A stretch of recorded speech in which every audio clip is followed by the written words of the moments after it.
It's a surgical procedure, what we call as a adenoidectomy. Now, what do you mean by adenoidectomy? Adenoids are tissues at the back of the nose, where the nose joins with the throat. They are just like tonsils. They help in the immunity when the child is sick. But sometimes, because of irritation or infection, frequent infection, all that itself acts as a source of problem. Where I already posted a video here about something known as pediatric sleep apnea. You will also find the link here. You can go there and you can see it.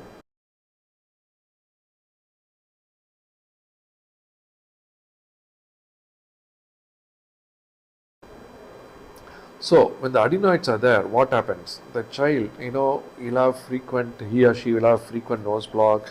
They'll always be opening the mouth. You can see the teeth getting wide apart. These are known as adenoid faces. Sometimes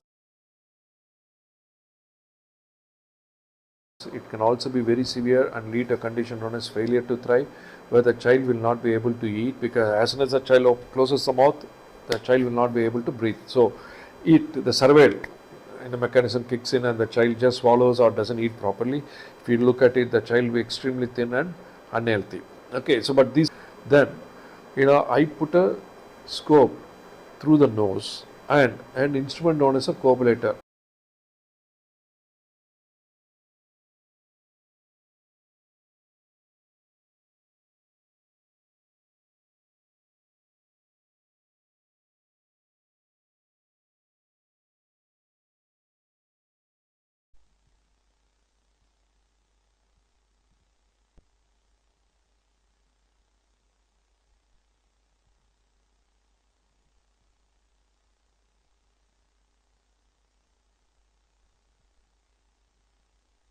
The Coblator will be going through the mouth. We do it.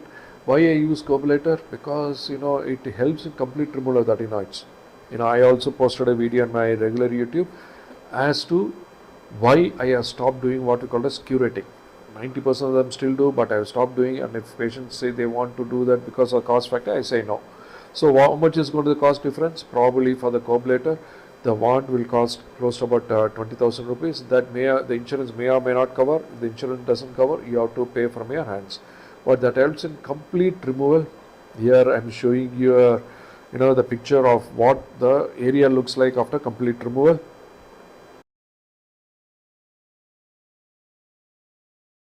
So if you see there, you can see up to the fascia and up to the beneath the region. What the fascia is a lining which is below the adenoid. So we have to remove until then. If you're not going to remove until then, the adenoids are going to come back.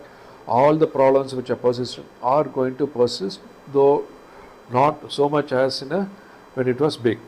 So, and this also helps in preventing the bleeding. Now, how is the child going to feel?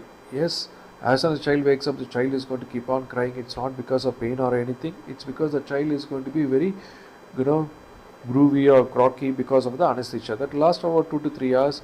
After that, the child will be back to normal. It's a very safe procedure. It gives so much of relief to your child. You will see a new child altogether within about few weeks. If you want to know about it, yes, you can see the video and you can also go to the links, and if you want to contact, you can contact me.